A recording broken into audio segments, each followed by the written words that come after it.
Salut à tous, c'est Bismart, on est reparti. Émission d'interview aujourd'hui avec un cocktail passionnant. D'abord, on va parler de la Chine, donc avec David Bavrez, l'investisseur. Il est installé à Hong Kong. On va faire le point avec lui comme il nous fait l'honneur de pouvoir le faire régulièrement. Et puis ensuite, on tente un truc. En fait, c'est Nicolas Dueb qui vient nous voir régulièrement dans nos débats. Si vous le connaissez, le fondateur d'Alchimie, il a une idée. Il dit il faudrait faire des interviews d'entrepreneurs qui ont subi un choc, mais un réel choc. Et puis, qui sont les seuls à l'avoir subi. Il ne faut pas que ce soit un truc en mode Covid où tout le monde, globalement, a fait peu ou prou la même chose. C'est une bonne idée. Le choc de l'entrepreneur et comment est-ce qu'il organise l'entreprise pour résister à ce choc, qui peut être d'ailleurs un choc personnel. Puis je lui ai dit, Nicolas, vas-y, c'est toi qui vas faire l'interview. Donc on va voir ça, et il va nous faire ça tout à l'heure, donc dans quelques instants. Vous allez voir, c'est une super histoire d'ailleurs, à Rungis. Incendie dévastateur. Et puis on terminera avec le retail et avec Rodolphe Bonas. C'est parti, c'est Bismart.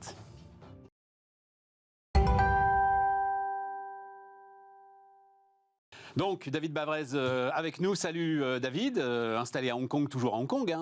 Toujours à Hong Kong. Tu as résisté aux multiples confinements. Je me souviens la dernière fois, peut-être qu'on s'était vu, tu retournais en Chine. Tu racontais le marathon sécuritaire que tu allais devoir affronter. C'était quoi? C'était 3 semaines dans une chambre d'hôtel sans pouvoir en sortir. 3 semaines de quarantaine, oui. Ouais, voilà, c'est ça. C'était ça le truc. C'est pas top. Ah non. De tôle, quoi. 3 semaines de tôle. Enfin, bon, tôle un peu dans le luxe, mais 3 semaines de tôle. Bon, là, c'est reparti. Tiens, raconte-moi, parce que je lis ce que tu écris dans l'opinion avec beaucoup d'intérêt. Et la dernière chronique, donc c'était pas ce lundi-là, mais le lundi d'avant, CATL. Raconte-moi pourquoi. Alors, ce que c'est d'abord que CATL, j'ai découvert ça, je dois dire, grâce à toi. Et puis, pourquoi ça t'intéresse? Alors, CATL, c'est une des plus grandes réussites industrielles chinoises des 10 dernières années. C'est le leader mondial de la batterie électrique, dont l'ensemble du monde va avoir besoin. Et ce qui est intéressant, c'est que le président Xi l'a mentionné lors de la réunion du parti récemment, pour dire, en un sens, je suis très heureux qu'on ait CATL, et en même temps, je suis très inquiet. Je suis très heureux parce qu'on a un leader mondial chinois et je suis très inquiet parce qu'il se développe tellement vite qu'un jour, ça va potentiellement sauter. Et que donc... Moitié du marché mondial, tu dis. Hein. Oui, moitié du marché mondial. C'est la moitié du marché mondial, 150 milliards de capi. Exactement, 5 milliards de profits. Et donc il va laminer notre industrie automobile européenne.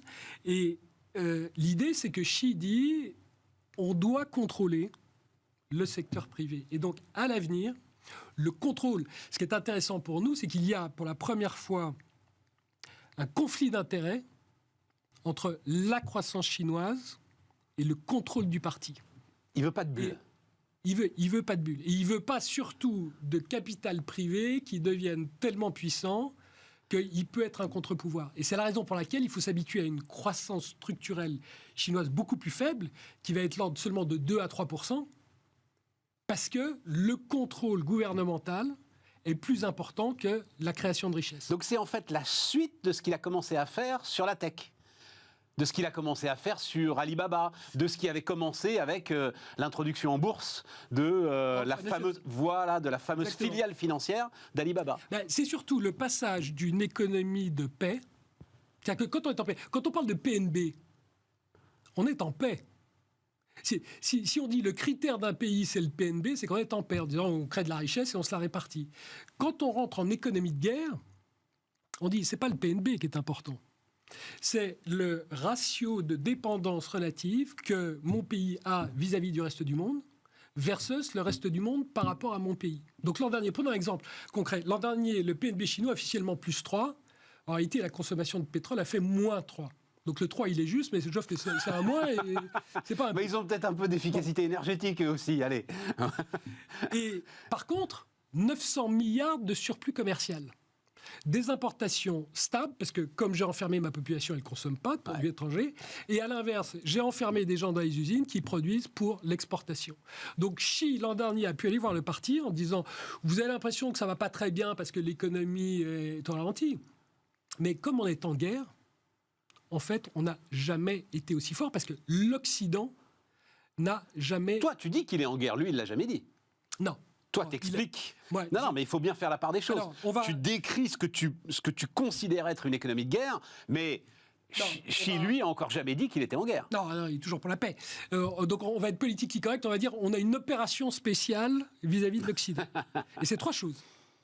C'est, sur le plan politique, il faut que je défonce la démocratie. Il nous a regardé et dit quand est-ce que les démocraties occidentales ont pété la dernière fois?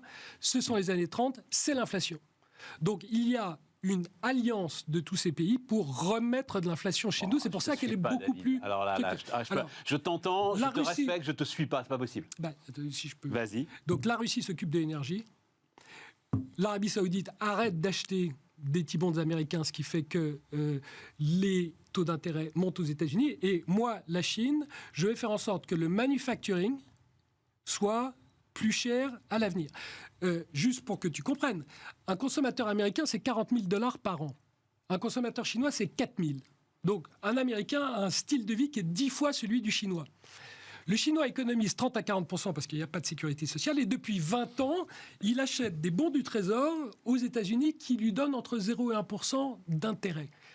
Donc, la Chine a sponsorisé notre style de vie depuis 20 ans, et ils disent maintenant on arrête. Donc ça c'est le premier point. Second point, le militaire. Non, parce que là où je ne te suis pas, parce que ça n'existe pas, c'est l'idée, là, les mecs se rencontrent dans un aéroport, là, Xi, le prince Salman et Poutine, et on fait le plan que tu viens de décrire. Ça n'existe pas, David. Alors, que ce soit à un moment une conjonction d'intérêts qui se rencontrent pour des raisons diverses et variées, pourquoi pas, mais l'idée d'un plan pensé, d'une stratégie, ça n'existe pas. Alors les Chinois ne font que ça. Nous, on le fait pas. Oui, mais pas avec les Russes, pas avec les Saoudiens, enfin, les mecs se détestent. Quand on s'était vu il y a 1 an, j'avais dit, nous rentrons en économie de guerre, personne ne m'a cru. Le président Macron l'a dit au mois de septembre. Qu'est-ce qui s'est passé depuis ? Il y a eu un Chip Act. C'est-à-dire que les États-Unis, 10 jours avant le congrès, au mois d'octobre, on dit à la Chine, nous vous coupons toute la haute technologie des semi-conducteurs. Donc c'est l'offre. Je vous coupe l'offre.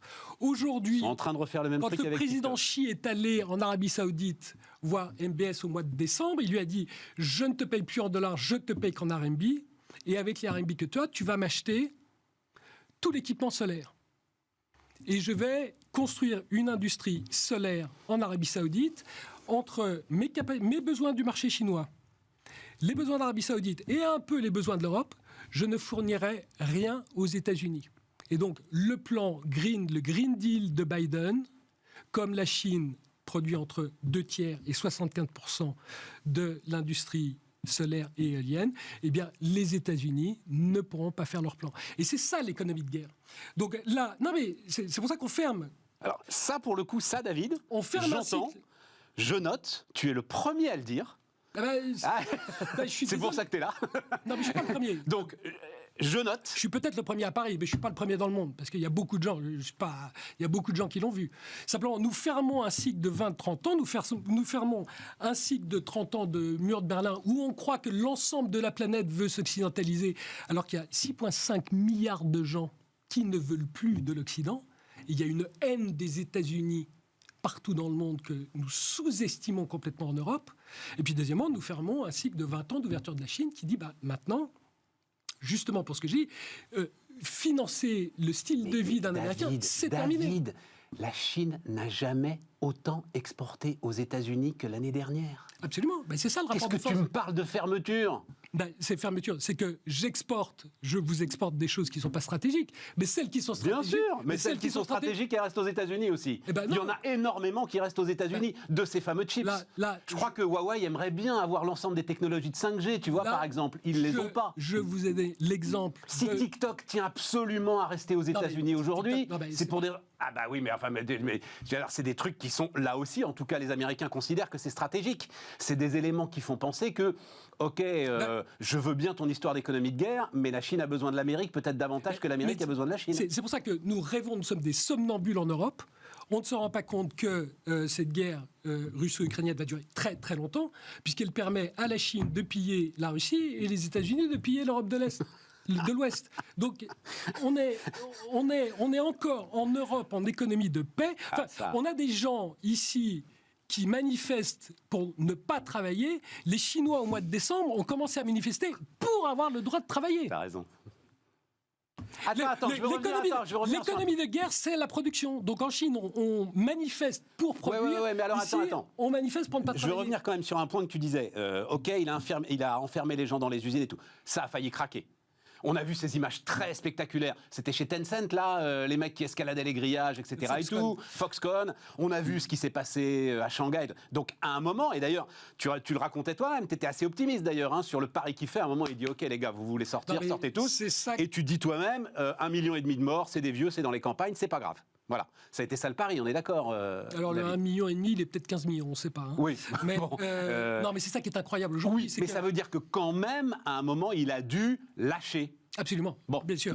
Mais ce qui est étonnant, c'est pas complètement étonnant. Quand ton économie s'écroule, c'est pas étonnant qu'à un moment tu arrêtes.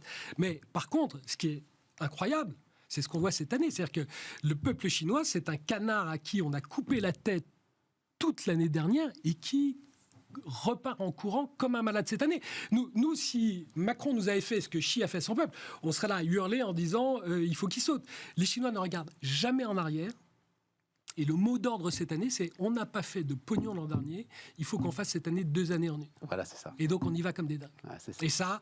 Et ça. Donc il faut arrêter de parler. Donc c'est pas parce que tu parlais de consommation revanche là, comme on l'a eu nous, mais eux c'est même production revanche quoi. Ce qu'il faut comprendre, c'est qu'il y a une différence incroyable un fossé entre le gouvernement et le peuple chinois. Donc il y a vraiment 2 Chines. Et dans ce peuple chinois, il y a des entrepreneurs privés qui sont incroyables, il y a des municipalités locales qui se paluchent tous les problèmes sur le terrain, et puis une jeunesse qui est incroyable d'optimisme et qui résiste à tout. Alors, parce que si tu veux les hearings là autour de TikTok, j'ai trouvé ça très intéressant. Parce qu'en gros, les parlementaires américains, là aussi, ils sont dans une construction quand même. En gros, ce que j'ai compris, c'est qu'ils disent TikTok, c'est vous êtes en train de nous faire une nouvelle guerre de l'opium. TikTok, en fait, sur instruction chinoise, incite les jeunes Américains à se droguer. Et 150 millions de comptes TikTok aux États-Unis, ils les incitent à se droguer, c'est la nouvelle guerre de l'opium, et il faut les interdire, et donc il va y avoir comment il s'appelle, ce nouvel acte là. Donc le Restrict Act. Non, mais la qui drogue, va donner. Donc, la drogue Facebook, elle est très bonne, et la drogue TikTok, elle n'est pas bonne. Oui, économie de guerre. On est en économie de guerre.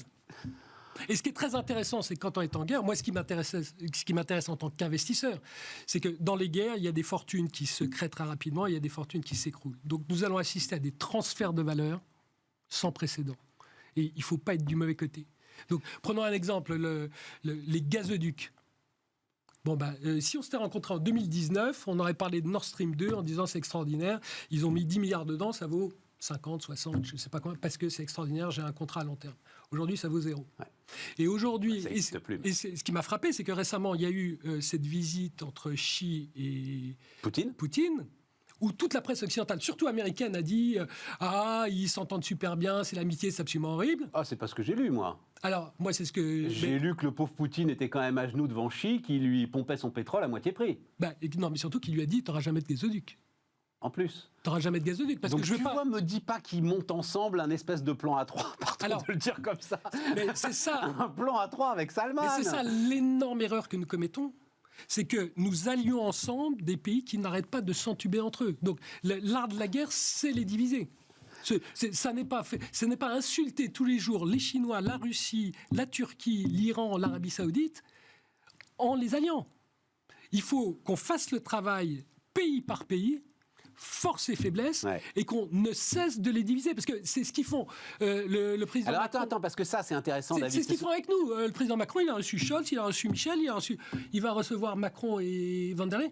Il les divise un par un, et à chaque fois, il les entube. Président Xi, tu voulais dire. Oui, c'est cette histoire de Sud global, là. Hein, c'est ça, toi, quand tu dis la haine des États-Unis et tout, donc c'est ce truc qui est en train de revenir, en partie poussé par Poutine, peut-être aussi poussé par les Chinois. C'est l'idée, back to années 70, oui, il y a un Sud. Et d'ailleurs, tu le dis dans ta chronique de l'opinion, tu dis la Chine va redevenir une économie en développement.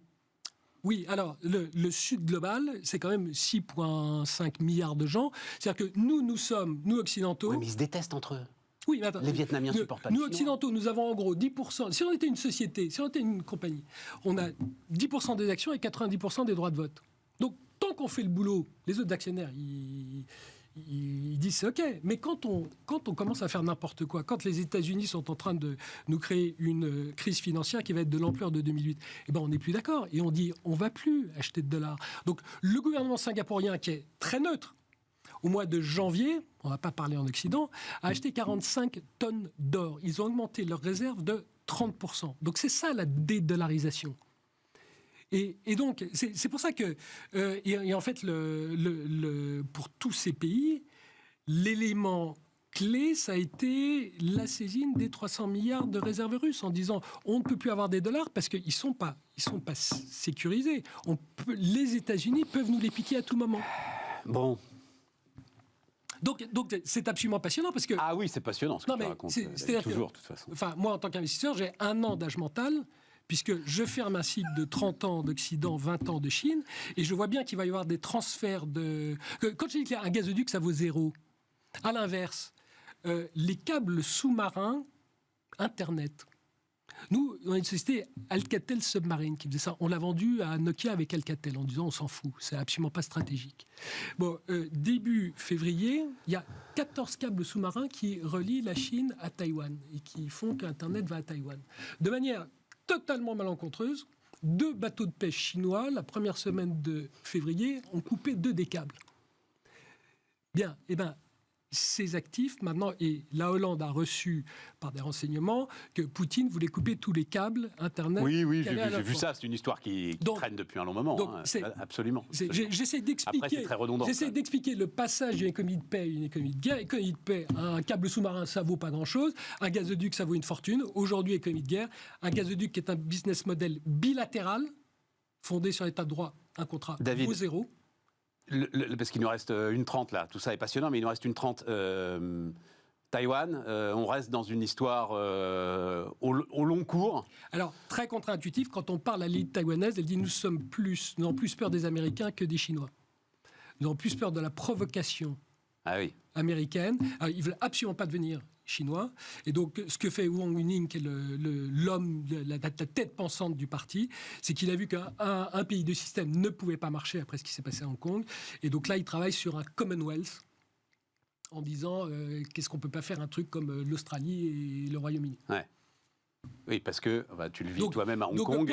Hong Kong maintenant est complètement... Personnellement, je ne crois pas... communistarisé. Hong Kong fait partie de la Chine. Oui, voilà, il n'y a plus de statut spécial. On a découpé les libertés individuelles ont disparu, liberté du business est rétablie.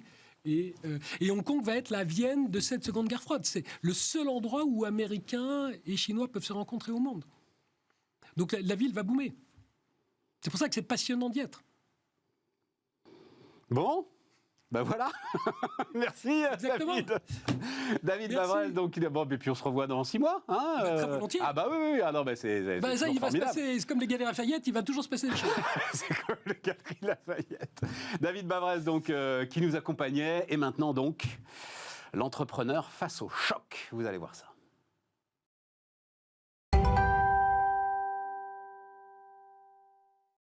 Donc, Nicolas Duep. Salut Nicolas. Nicolas Duep qui est avec nous très régulièrement, le patron fondateur d'Alchimie pour débattre de l'actualité économique et politique. Et puis Nicolas, tu m'as soumis une idée et j'ai trouvé ça très intéressant. Donc on va voir ce que ça donne. Tu as toi-même, on l'a déjà raconté, subi un choc très important. Choc de santé, qui a failli emporter ton entreprise, on va dire comme ça. Et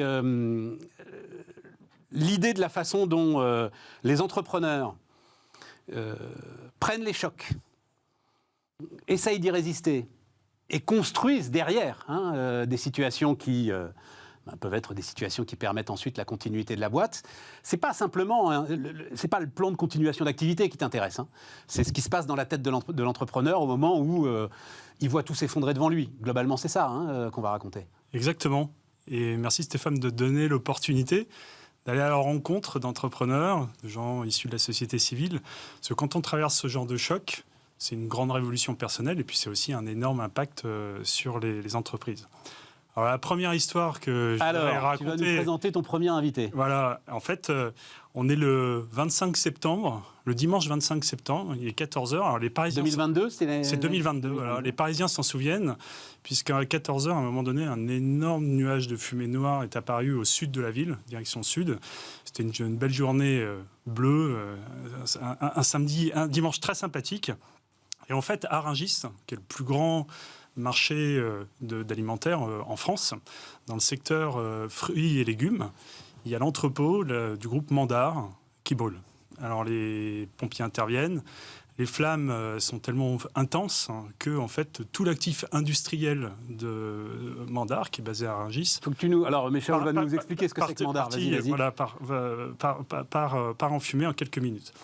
Alors en fait, le groupe Mandar, tout le monde connaît sans connaître. En réalité, parce qu'en fait, c'est un groupement d'entreprises familiales qui est dans la production, la mise en marché, la distribution de produits alimentaires.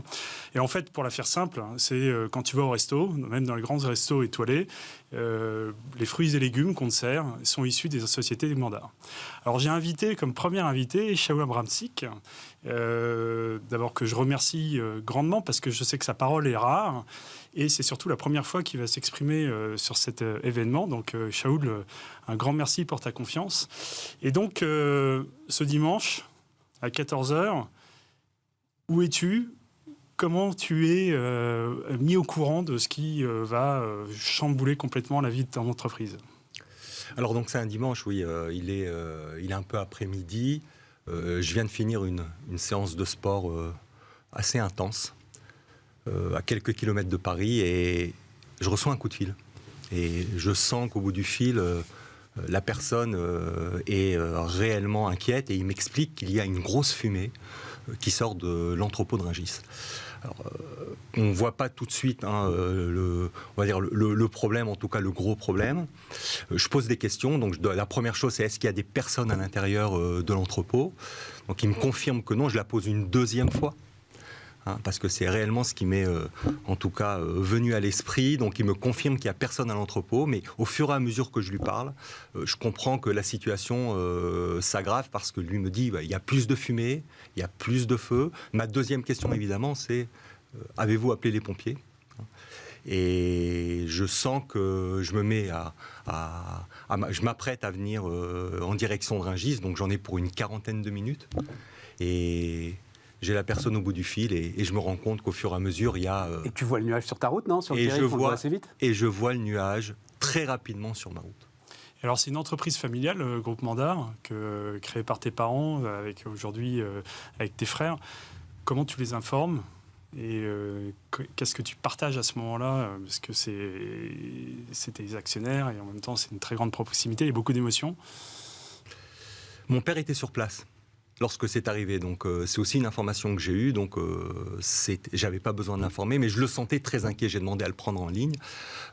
Évidemment, donc j'ai appelé mes frères, et au fur et à mesure, les appels arrivent, donc les appels en absence arrivent, mais je leur explique que j'arrive, qu'ils ne s'inquiètent pas, et on va essayer de gérer la situation. Mais à ce moment-là, eux, ils voient que tout est cramé, Alors, il y a encore un peu d'espoir. On ne voit pas tout de suite que tout est cramé. Ça a commencé dans l'aile sud du bâtiment. Donc, on se dit l'outil se trouve sur l'aile nord. Donc, on pense à un moment que le bâtiment, en partie, va être sauvé. Et alors, à quoi tu penses immédiatement ? Est-ce que tu commences à faire un plan d'action quand tu as tous ces éléments-là et que tu réalises que ça va être grave ? Oui, j'ai le cœur qui bat la chamade. Je vois une fumée énorme et je vois la gravité et je sens qu'il va y avoir un chaos. Donc c'est vraiment le chaos. Je sais que je vais arriver et je vais devoir gérer une situation de crise. C'est votre unique entrepôt ? C'est pas notre unique entrepôt, c'est la maison mère. C'est un entrepôt qui est assez grand, qui fait plus de 10 000 m². Mais nous avons plusieurs entrepôts en France. Alors cette situation de chaos, toi tu as fait l'armée, tu as eu une expérience assez forte dans l'armée, donc ce côté opération spéciale en terrain hostile, prise de décision solitaire, tu as déjà vécu ce genre de choses, est-ce que tu arrives à faire un parallèle entre les deux ? Alors le premier parallèle que je fais, c'est que je me rends compte que je suis dans un état de choc, mais j'arrive à réfléchir. Et ça, c'est quelque chose qui me renoue avec mon passé militaire. C'est la possibilité réellement de pouvoir mettre de l'ordre dans des idées, si on peut le dire comme ça, dans une situation de stress extrême. Parce que j'étais dans une situation de stress. Donc j'ai renoué avec mon passé militaire à ce moment-là. Quand j'ai su que je devais gérer une crise forte et que le bâtiment ne pouvait pas être sauvé. Et alors du coup, tu vas mettre en place des cellules de crise. Tu m'as raconté que tu as 8 cellules de crise. Est-ce que tu peux nous expliquer un peu cette méthode ? Attends, tu vas vite parce que donc les pompiers sont sur place quand même. À partir de combien de temps est-ce que vous allez pouvoir rentrer pour constater à quel moment, donc là on est dimanche, tu arrives sur place, il est quoi, 15h ? À quel moment tu sais que les dégâts sont ce qu'ils sont ? J'ai eu en ligne des personnes des autorités, j'ai eu la préfecture et j'ai compris que le bâtiment n'allait pas être sauvé. Donc je savais en arrivant d'accord. que le bâtiment n'allait pas être sauvé. Et effectivement, en arrivant, j'ai été amené tout de suite à la cellule de commandement. Et parce que eux, leur obsession, les pompiers, c'est de confiner. Et voilà. Évidemment. Donc ça, on ne le comprend pas tout de suite et on nous explique très rapidement. Écoutez, monsieur, votre bâtiment ne pourra pas être sauvé. Et voilà, c'est ça. Et enfin, expérience militaire qui permet sans doute aussi de comprendre ce qu'ils disent. Parce qu'on peut penser aussi qu'il y a des chefs d'entreprise qui, dans cette situation-là, ne comprendraient pas. Enfin, prendraient à partie des autorités en disant « mais enfin, c'est pas possible, vous vous rendez pas compte, il faut tout faire ». Comment on sépare à ce moment-là le cœur et les émotions du cerveau, quoi ? Comment tu as pu gérer ça ? Les émotions restent, la peur reste. Ça, c'est une évidence. Par contre, le raisonnement se met en place. Donc, la possibilité de réfléchir dans une situation chaotique, je l'ai déjà éprouvé il y a de ça quelques années. Et j'ai compris que le problème était tellement important qu'il fallait le segmenter. Il fallait le séquencer. Et comment on séquence une problématique comme celle-ci ? C'est comme lorsqu'on est dans une scène de guerre, où, par exemple, vous avez des blessés autour de vous. Donc, lorsque vous prenez le commandement, le problème est tellement énorme, le choc est tellement énorme, l'émotion est tellement grande que si vous ne séquencez pas des actions, vous ne sortez pas de ce bordel. Et comment on séquence ? On séquence en sécurisant la zone. Donc, on met des personnes qui sécurisent la zone. Il y a des personnes qui s'occupent des blessés. Et il y a des personnes qui vont nettoyer la zone. Pourquoi ? Parce qu'on doit réfléchir à se faire exfiltrer. Donc il n'y a aucun hélicoptère qui va atterrir dans une zone où il y a des risques. Donc il faut aussi nettoyer. Donc la manière de séquencer dans mon expérience militaire m'a permis aussi de se dire le problème est tellement énorme, il n'y a plus rien à sauver, on sait très bien qu'il ne va plus rien se passer sur cette zone. Comment on arrive à séquencer et comment on séquence ? On crée des cellules de crise. Alors comment tu choisis à ce moment-là les personnes qui vont gérer les cellules de crise ? Comment tu arrives à t'organiser avec ton équipe resserrée ? Parce que ce n'est pas forcément l'équipe du comité de direction dont tu as l'habitude. C'est des nouvelles personnes avec des compétences totalement extraordinaires. Alors oui, il y avait très peu de personnes. Alors évidemment, il y avait mes frères qui font partie du comité de direction qui étaient à mes côtés. Mais la première chose, il faut s'occuper de ce qui doit fonctionner et ce qui fonctionne. Donc il y avait un risque d'effondrement. C'est quoi le risque d'effondrement ? C'est-à-dire que comme on était sur la maison mère, ils étaient tous reliés informatiquement à ce site, donc il fallait les rendre indépendants. Donc la première cellule de crise qu'on a montée, et j'expliquerai après comment les autres se sont constitués, c'était de rendre indépendantes les autres entités pour qu'ils puissent, le lendemain, on est un dimanche, le lundi matin, 7h du matin, il fallait livrer les clients. Et pour ça, il faut s'occuper déjà de ce qui fonctionne. Donc la première cellule de crise qui a été montée, c'est une cellule de crise technique. Donc service IT, ils avaient comme mission une mission claire, nette et précise. Demain, 7h du matin, ils doivent avoir du téléphone, Internet et une capacité, même en mode dégradé, de pouvoir opérer. Ça, c'est la première cellule de crise qui a été montée. Et après, en termes de communication, comment tu as pu informer tes salariés ? Parce qu'il y en a qui vont arriver le lundi matin sans nécessairement avoir l'information. Comment Attends, là aussi, tu vas peut-être un petit peu vite quand même, parce que...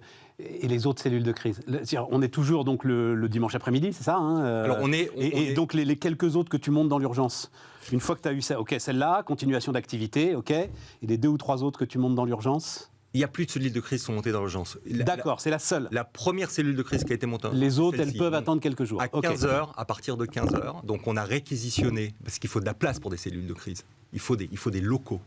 il faut des bureaux, il faut des paperboards, il faut des ordinateurs portables. Donc, on a réquisitionné les bureaux d'une de nos boîtes à Rungis, déjà le dimanche. On a enlevé tout ce qu'il y avait dans les bureaux, mais de manière assez ordonnée mais rapide, et on a pris possession des bureaux. Donc, c'est-à-dire qu'il y avait 5 bureaux, prise de possession des bureaux. Deuxième cellule de crise, c'est une cellule de crise stratégique, c'est-à-dire qu'on s'est assis avec mes frères, avant de rassembler le personnel, et on s'est dit, écoutez, on fait quoi là? On démarre? On ne redémarre pas? Si on démarre comment? Qu'est-ce qu'on pourra pas redémarrer? Donc on a mis en place le projet.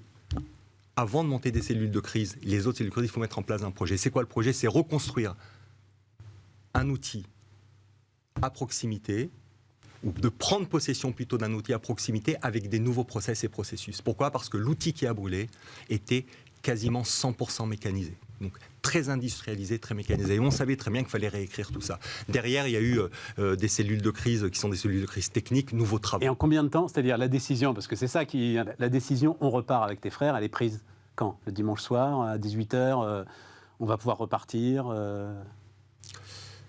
On a dîné tous ensemble en famille. D'accord. Ce dimanche. Ouais. Donc le temps que ça retombe un petit peu quand même. Et le lundi matin, il fallait évidemment que le personnel arrive. Le personnel, pour répondre à ta question, le personnel, à 7h du matin, vient prendre... arrive pour démarrer donc la semaine, et il fallait qu'on puisse les regrouper. Donc j'ai demandé donc à la CEMARIS, qui est l'entité qui gère le mine de Rungis, de nous ouvrir la salle des fêtes. Pour vous dire, il y avait 213 collaborateurs sur le site. Donc on savait que le lendemain, 213 collaborateurs allaient être réacheminés sur cet endroit, et c'est là où on a rassemblé la totalité du personnel. Et là, en tant qu'entreprise familiale, tu vas pas seul, tu vas avec tes parents, tu vas avec tes frères. Comment tu communiques et comment tu arrives à marier la vision de long terme de on redémarre, les valeurs du groupe, et puis ce qu'on va faire ce matin de façon tangible, quoi. Oui, évidemment que j'y suis pas allé seul. Donc mes parents étaient là, mes frères étaient là, donc on était tous en bloc, et ça a permis aussi une certaine réassurance. Moi, j'ai vu 213 collaborateurs chialer. Vraiment? Tous, sans exception. Et je me suis obligé à ce moment-là à ne pas pleurer. Je me suis obligé, je me suis dit, il faut que tu restes et que tu montres que tu prends les choses en main. Ils ont dit que c'est pas leur outil de travail qui a brûlé, c'est leur maison qui a brûlé.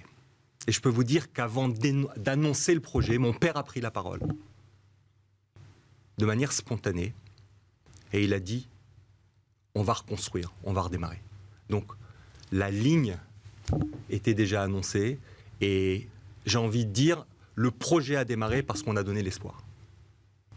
C'est une situation vraiment de chaos. Et donc, est-ce que tu crois que les valeurs que vous avez construites dans ce groupe ont été clés dans la capacité à prendre la décision d'abord de se battre et puis ensuite de reconstruire collectivement cette entreprise? Et quelles sont ces valeurs?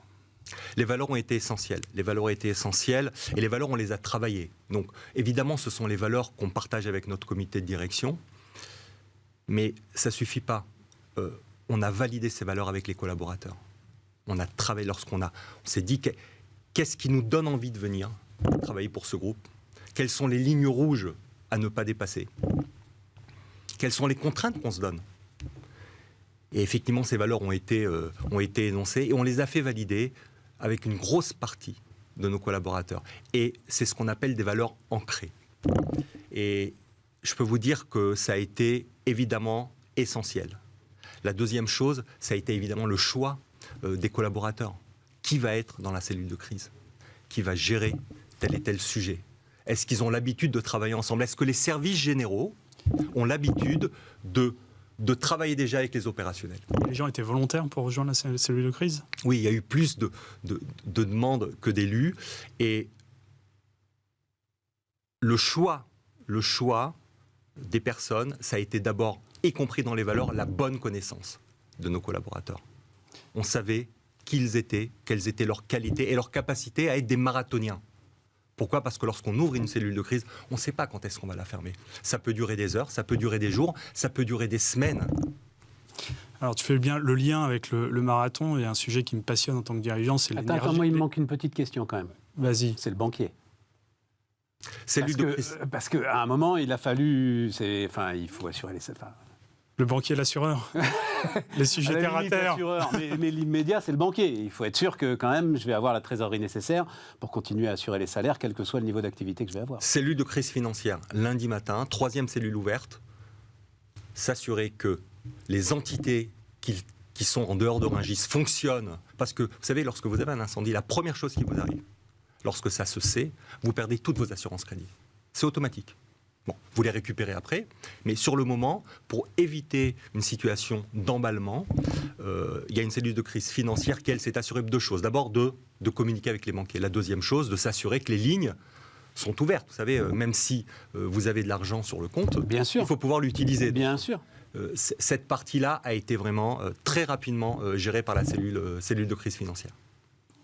Alors, Ils avaient un cahier des charges bien. Non, et ça veut dire que tu parlais des valeurs, ça veut dire que les relations avec le banquier sont aussi, dans ces moments-là, quelque chose de très important, et ça veut dire que les relations avaient été bonnes. D'ailleurs, excellente. Voilà. D'ailleurs, quel est le soutien dans les stakeholders de la boîte, de tes fournisseurs, de tes clients? Comment eux ont réagi en apprenant l'incendie de Mandar? Moi, je trouve que la réaction a été assez extraordinaire, de manière générale. Vous savez, nous sommes dans les produits frais, c'est-à-dire que nos clients n'ont pas de stock. Nos fournisseurs, nous avons des encours très importants avec eux. Et pour la grande majorité d'entre eux, la très grande majorité, j'ai envie de dire, ils ont vraiment joué le jeu, et ils nous ont même assuré qu'ils seraient là lorsque nous serons prêts. Et ça a été un message aussi d'espoir vis-à-vis des équipes. Très important. Donc une confiance qui se construit dans le temps, et c'est le moment où on touche finalement les dividendes des valeurs dont on parle toujours, mais dont on peut mesurer à ce moment-là l'importance. Alors je reviens... on n'est pas loin du bout là quand même. Je reviens justement sur l'énergie, qui est quand même mon sujet fétiche. Physiquement, humainement, quand on est le dirigeant, moi j'ai l'habitude de dire que le dirigeant c'est la station-service à énergie de l'entreprise. Comment toi tu gères à ce moment-là? Comment tu te ressources? Où est-ce que tu vas trouver l'énergie perpétuelle pour entretenir et pour redonner l'élan? Bon, l'immense énergie qui m'est donnée par ma famille, d'ailleurs, mon épouse et mes 3 garçons. Donc ça, j'ai eu un soutien énorme. Mais voilà, cette énergie-là, évidemment, j'en avais besoin. La confiance de mes collaborateurs, mais on va dire le regain de confiance, y compris de mes frères actionnaires et de mes parents. C'est-à-dire qu'il y a eu vraiment... ça donne vraiment cet élan. Et évidemment, puiser à l'intérieur de soi-même. C'est-à-dire qu'on sait que c'est une mission, on se doit de la réussir. Et voilà, ça donne une force qu'on puise à l'intérieur. Et dernière question. Un dernier point, c'est finalement on se prépare tous à des plans de crash, mais on se dit ça n'arrivera jamais. Donc comme pour ma santé, toi c'est arrivé. Quel conseil tu donnerais aujourd'hui à d'autres entrepreneurs pour se préparer à ces scénarios apocalyptiques? C'est d'abord s'y préparer. C'est d'abord s'y préparer. Non, d'aller faire des opérations commando. On n'est vraiment pas obligé, mais parce que là, pour le coup, j'étais pas préparé à ça. Donc c'est ce qui m'a permis. Mais là, c'est de se préparer. Et c'est quoi de se préparer? C'est-à-dire de se dire quelles sont les équipes qui seraient susceptibles de pouvoir opérer dans une situation comme celle-ci. Écrire les choses. Ouais. Shaoul, un grand merci d'avoir partagé et d'être venu pour vivre cet événement, enfin cet accident ensemble, et parler de rupture et de rebond, parce qu'on parle pas souvent du succès, mais pas toutes ces ruptures dans la vie d'entreprise. Oui, parce que alors c'est juste là, donc 6 mois après. 45 jours après. 45 jours après. 45 jours après, c'est reparti. 45 jours après, nous avons déménagé dans un nouvel entrepôt. Et ça a été extrêmement rapide. Ouais. Extrêmement rapide. Donc nous avons démarré, nous sommes là, nos clients nous font confiance et ce site-là va perdurer. Il n'y a pas eu de rupture de fruits et légumes dans nos assiettes.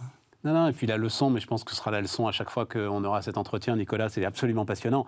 La leçon, c'est que c'est... Combien, on n'a pas dit 20 ans d'histoire de l'entreprise? 40 ans. 40 ans d'histoire de l'entreprise qui permettent ça. Ça, on l'a parfaitement compris, des relations avec l'ensemble des parties prenantes. Merci Shaoul, merci beaucoup. Merci. Merci à vous. Merci Nicolas. Formidable. Et, on se retrouvera pour une prochaine aventure de résistance au choc. On continue Bismart.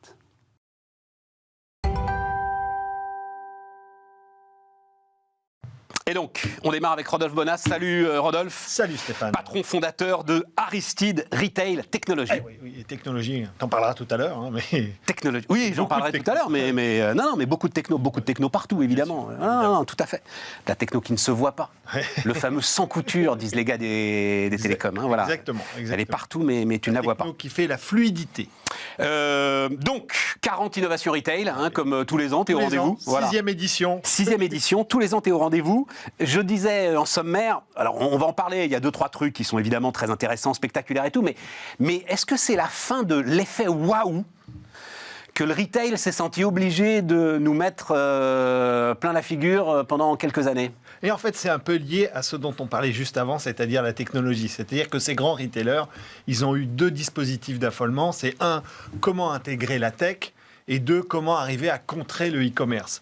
Et sur ces dernières années, ils se sont rendus compte que dans le premier sujet, qui était d'intégrer la tech à tout prix, à n'importe quel prix, sans efficience client, finalement, ça n'avait pas beaucoup d'intérêt. Ouais. S'il n'y avait pas de résultats à la fois en termes de rentabilité, mais aussi en termes d'efficience client, il valait mieux pas le faire. Donc, prenons des innovations, mais qui comptent pour les clients et pour le commerce. Et puis, l'autre sujet, c'est qu'ils se sont rendus compte que le e-commerce qui prédisait la fin du magasin, finalement, non seulement ça prédit pas la fin du magasin, mais en plus, ça résiste plus que bien le magasin au e-commerce. Mais c'est ça. Et on voit qu'on arrive un peu à plafond de verre. Donc là, tout le monde s'est un petit peu apaisé. Et cette année 2022, elle est vraiment placée sous le signe, Stéphane, d'une mise en œuvre vraiment sociétale du commerce. Ouais. Comment est-ce qu'on va embarquer la société autour des nouveaux concepts commerciaux? C'est intéressant. Alors, reste quand même, c'est toi qui m'avais apporté le mot, avec, tiens, je rends hommage à la merveilleuse Catherine Barba, qui, il y a combien de temps, 7 ou 8 ans, m'avait dit Stéphane, à un moment, il faut que les gens le sachent, le e-commerce est mort. Oh, cette phrase à ce moment-là, mais alors, on s'était pris une volée de bois vert. Il faut bien comprendre ce qu'elle voulait dire. Voilà. Et c'est que le commerce physique allait finalement, d'une manière ou d'une autre, arriver à digérer l'animal. Mais ce sujet d'expérience, c'est-à-dire le magasin ne peut plus se contenter de vendre et doit... Ça reste vrai quand même aujourd'hui. C'est une réalité, c'est vraiment ça. C'est-à-dire que ce que le e-commerce apporte, c'est qu'il existe un dispositif pour transactionner, faire du commerce en restant dans son fond de canapé. Voilà. Donc mécaniquement, si cette histoire existe, quand je me déplace, je dois créer une autre histoire. Je ne peux pas rester en disant finalement c'est comme si vous étiez chez vous. Eh bien c'est ce que font les commerçants aujourd'hui. C'est pour ça qu'ils mettent dans leur magasin de plus en plus de notions où on va goûter, sentir, discuter, échanger, créer des communautés physiques, passer des moments, vivre des expériences. C'est ça ce que fait le commerce aujourd'hui. Alors, et donc promouvoir des valeurs. Parce que ta 6e édition, là, c'est le retail et les valeurs. Oui, tout à fait. Voilà, c'est vraiment ça. Je regarde, alors évidemment, on va parler du CO2, la question du local. Oui, beaucoup. Là, on va en discuter. Ouais. Ce que tu appelles Born This Way, très intéressant. Ouais. Comment est-ce que le retail peut gérer peut gérer ce que nous sommes réellement, c'est ça? C'est-à-dire, exactement. Les individus. Exactement. L'idée de la prise en conscience, finalement, qu'aujourd'hui, faire du commerce, Stéphane, c'est de plus en plus non plus acheter des produits pour les vendre, mais c'est piloter une communauté autour de l'acte d'achat. Et ça, c'est vraiment un élément qui est décisif, c'est-à-dire que le grand retailer aujourd'hui va être obligé de gérer des communautés. Et donc, qu'est-ce que c'est qu'une communauté? C'est d'abord des gens qui croient dans les mêmes valeurs, Stéphane, c'est-à-dire des gens qui partagent les mêmes valeurs. Donc, les marques de demain vont devoir développer, cultiver des terreaux de valeurs dans une très grande sincérité, c'est-à-dire non pas en disant « je suis exemplaire sur tout », mais pas du tout. J'ai décidé de choisir une ou 2 valeurs qui peuvent être le local, peut-être le bio, qui peut être l'inclusion. On a vu beaucoup de concepts où justement on commençait à s'intéresser énormément à la diversité. Moi, j'aime beaucoup. C'est ça ton côté Born This Way, là. C'est l'inclusion. Tout à fait. C'est tout ce toutes les formes de diversité. J'ai pas bien compris le mec qui te sert du café avec une patte d'ours là. Alors ça c'est génial. Ça s'appelle le beer pot. Ouais. Beer pot, en fait, beer pot, c'est vraiment un commerce caché. C'est un secret place dans lequel tu vas avec ton QR code et sur un mur. C'est à Shanghai, exactement. C'est à Shanghai et donc il y a un mur. Il n'y a rien sur ce mur-là. Et là, tu as ton QR code. Et là, tu commandes un café, un chocolat chaud ou quoi que ce soit. Et subitement, le mur disparaît. Il y a un trou. Et là, il y a une patte d'ours qui sort du mur et qui te rend ton café. C'est une expérience toute simple. Avec les enfants, ils adorent ça parce que t'as le bruit. Mais en fait, ce qu'il faut savoir, c'est qu'un employé sur 2 derrière qui fait le café ou qui te donne le café au travers de cette petite patte est un employé qui a un handicap. Un handicap. Et donc, du coup... Et donc, ne pourrait pas être face au client, ou en tout cas, il y aurait un biais dans la relation au client. Et donc, il y a ce côté où on a ce déguisement et on a cette histoire qui se passe. Donc, c'est un truc de rien. C'est un truc très, très léger. C'est rien du tout. Mais les gens qui sont face à ce mur, ils le savent, que de l'autre côté du mur, il y a des gars qui sont handicapés d'une manière ou d'une autre. En situation de handicap, exactement. Et donc, du coup, c'est comme ça qu'on arrive à les introduire en créant un nouveau concept. Et donc, eux, ils préparent le café, le chocolat, etc. Et ils ont cette petite expérience. C'est très ludique pour les enfants. Et tu crois pas que ce serait plus efficace de montrer toute la machinerie qui permet à l'ensemble de ces handicapés d'apporter du café, de faire du café, de servir du café? Tu as tout à fait raison, ça existe. C'est exactement ce qu'on a fait avec Don Café, qui est au Japon. Don Café qui a été créé pendant les Jeux paralympiques de Tokyo. L'idée était de permettre à des personnes en situation de handicap de pouvoir participer à une expérience de service à table en café. Qu'est-ce qu'ils ont fait, nos amis japonais? Eh bien, ils ont créé 1 ou 2 robots qui sont pilotés par des personnes en situation de handicap, qui sont vraiment lourdement handicapées, c'est-à-dire qu'ils ne peuvent pas se déplacer. Et en fait, ce sont eux, à distance, à leur domicile, qui pilotent leur robot et qui ont des interactions avec des clients. C'est chez eux. Exactement. Pas ils sont chez eux, Stéphane. C'est incroyable. Ils sont chez eux et même dans le monde entier. Parce qu'en fait, ce sont des personnes en situation de handicap, pas exclusivement au Japon, mais présents au Mexique, au Pérou, aux États-Unis ou en Europe. Et finalement, vous voyez que la technologie ici, on peut créer des situations d'inclusion et intégrer dans notre société ces personnes, parfois où c'est très complexe, pour le faire, pour qu'ils aient un travail. Voilà, c'est ça. Voilà, dans ce café, c'est assez incroyable. Non, je vérifie parce que... Pardon, hein, mais... C'est pas bien expliqué. Voilà. Mais parce que je dis, putain, je suis passé à travers ça. Oui, tu dis, quoi. Ils sont équipés d'une caméra, de plusieurs micro-haut-parleurs et tout, mais on comprend pas qu'ils peuvent être à l'autre bout du monde. Ils sont chez eux. Il me semble, je pense, et tiens, Bruno Maisonnier, quand il reviendra nous revoir, je lui montrerai ça, ça va l'enthousiasmer. Je crois que ce sont ces robots.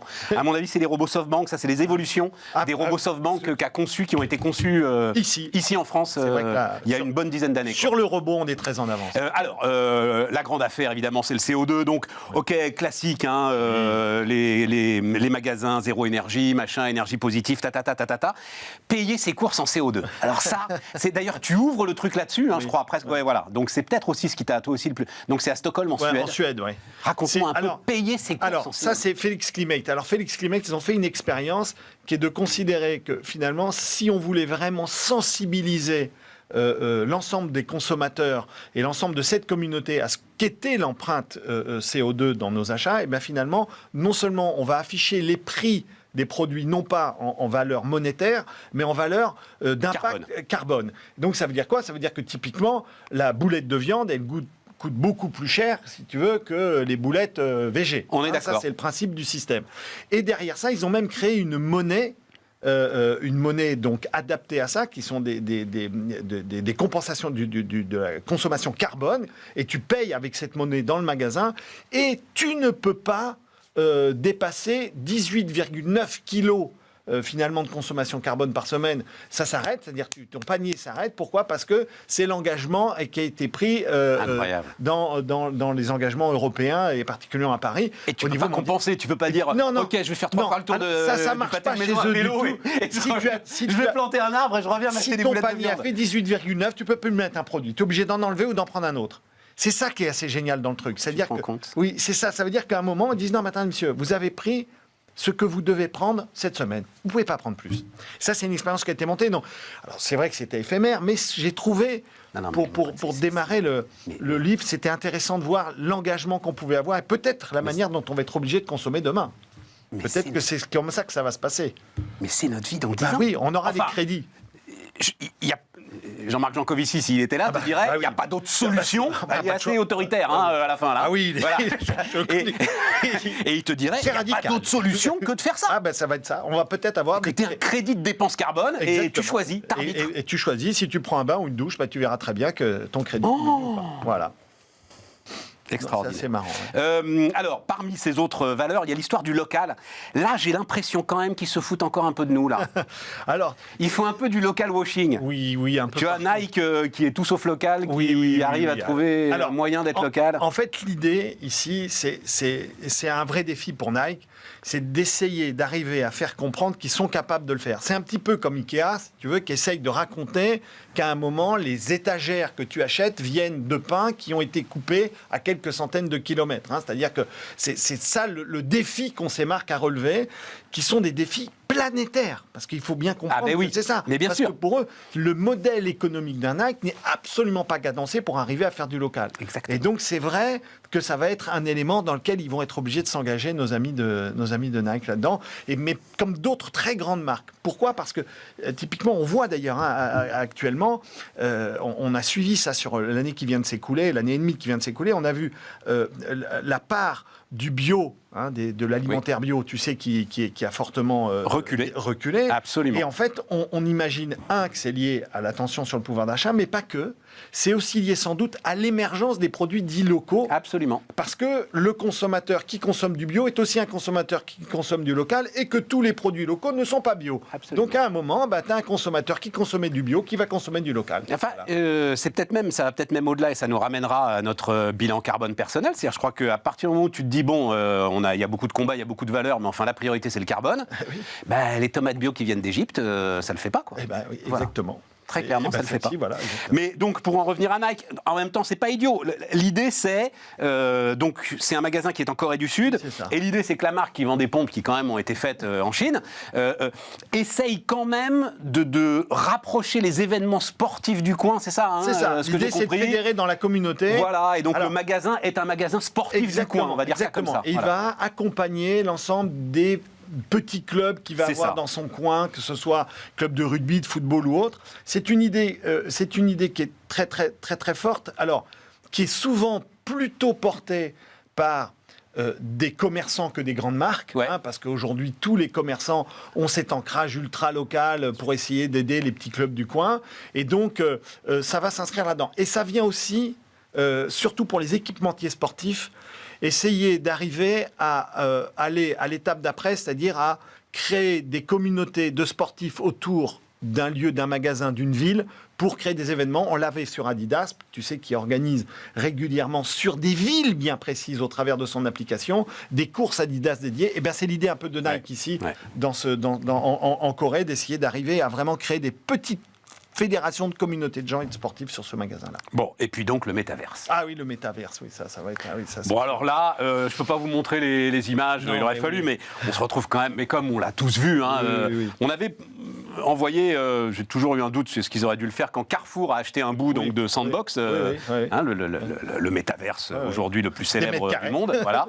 Ils ont acheté des mètres carrés sur Sandbox, ils ont envoyé la démo, c'était pathétique, enfin c'était une espèce de 2D. Début, Et là aussi, on se retrouve quand même avec des images, c'est des gars qui se baladent, qui ont l'air de Lego ou de Playmobil mal articulés. Oui, c'est un peu ça. Alors, en fait, dans le métaverse, Stéphane, on est exactement dans la même situation qu'on évoquait en début d'entretien, c'est-à-dire on est dans des retailers et des marques qui sont dans la frénésie du dispositif, qui disent attention, ça va nous arriver dessus, il faut absolument pas qu'on soit les derniers, parce que c'est le first mover advantage qui va jouer. C'est pas forcément vrai, parce qu'il faut se souvenir aussi de ce qui s'est déroulé à l'éclatement de la fameuse bulle Internet qu'on a tous connue. La bulle Internet, elle n'a pas éclaté parce que les idées n'étaient pas bonnes, parce que les technologies n'étaient pas bonnes. Elle a éclaté parce que l'audience n'était pas là. Parce qu'à l'époque, l'ADSL n'était pas dans nos foyers, parce que la 4G et la 5G n'étaient pas déployées, et donc du coup, il n'y avait pas d'audience. Mais il faut savoir que toutes les sociétés qui ont disparu à l'éclatement de cette fameuse bulle Internet ont inventé tout ce qui est arrivé après. Les Amazon et tous ces gens-là n'ont rien. Donc tu es en train de me dire, le métaverse, c'est trop tôt. Eh bien, à mon avis, on est dans un dispositif où on va avoir une problématique d'audience. C'est-à-dire que le métaverse est extrêmement prometteur. Je vous raconte une petite anecdote en 2 secondes. Parce qu'il y a 10 ans, dans ma petite expérience, j'ai lancé les premiers éléments en disant mais c'est pas possible qu'on puisse pas avoir une expérience de visites virtuelles de magasins au travers de consoles ou de jeux, etc. On a essayé de faire ça, mais le problème, c'est l'audience. Il faut s'assurer qu'on ait beaucoup de gens derrière pour que ça marche. Et là, dans le métaverse, on a vu, quand on regarde l'expérience de Samsung, par exemple, qui n'a pas été un gros succès, pourtant, ils ont mis beaucoup de moyens pour arriver à lancer ce téléphone au travers du métaverse, c'est le problème, c'est l'audience. Ils n'ont pas eu d'audience. Écoute, vous n'avez pas l'audience en fonction de ça. Voilà. Moi, je ne vais pas faire le boomer, tu vois, mais c'est mon ami Anthony Morel qui parlait. Il parlait du cinéma en 3D. Il y a quand même des innovations qui servent à rien. Et un cinéma en 3D, on est d'accord, c'est quand même une innovation qui sert à rien. Et moi, j'ai des gros doutes là-dessus. Mais je suis un peu d'accord. Ah Je suis un peu d'accord. Je vais t'expliquer pourquoi, parce que je raconte à nos amis. Non, parce que en plus, si on reparle de CO2, etc. et tout, c'est-à-dire ça bouffe de l'énergie quand même, cette histoire-là. C'est énorme. Si j'ai un conseil à donner, allez voir Avatar en traditionnel et pas forcément en 3D, parce que vous allez... Ah, tu parles du cinéma, là, moi je te parlais du métaverse. Mais le métaverse, on va avoir un peu la même logique, c'est-à-dire que la mise en œuvre de l'expérience doit se connecter avec une logique de communauté. C'est-à-dire on ne va pas pouvoir faire autrement. Et aujourd'hui, on a des difficultés à fédérer les gens, parce que à la fois les contenus sont encore un peu faibles, c'est des contenus plus expérientiels ou expérimentaux plutôt que vraiment commerçants, et derrière, il n'y a personne... Tu connais, toi, des gens qui passent 2 heures de leur vie par jour avec un casque sur la tête? Alors moi, oui, parce que c'est mon métier. Oui, mais ils sont pas très nombreux, je suis d'accord avec toi. C'est quand même aujourd'hui une petite communauté. Ils sont pas très nombreux, et quand on explique, quand on décortique le pourquoi du comment, pourquoi est-ce que Facebook a décidé de se lancer là-dedans, etc. et tout... c'est des raisons qui sont des raisons très intéressantes, mais qui sont des raisons qui sont en fait presque plus propres à Facebook et aux problèmes que rencontrait Facebook qu'à une véritable demande ou à l'identification d'une demande. Tu vois, et c'est là où j'ai un vrai problème avec cette histoire. Alors, tu as 100% raison. Je reste convaincu que le métaverse a sans doute un très bel avenir devant lui.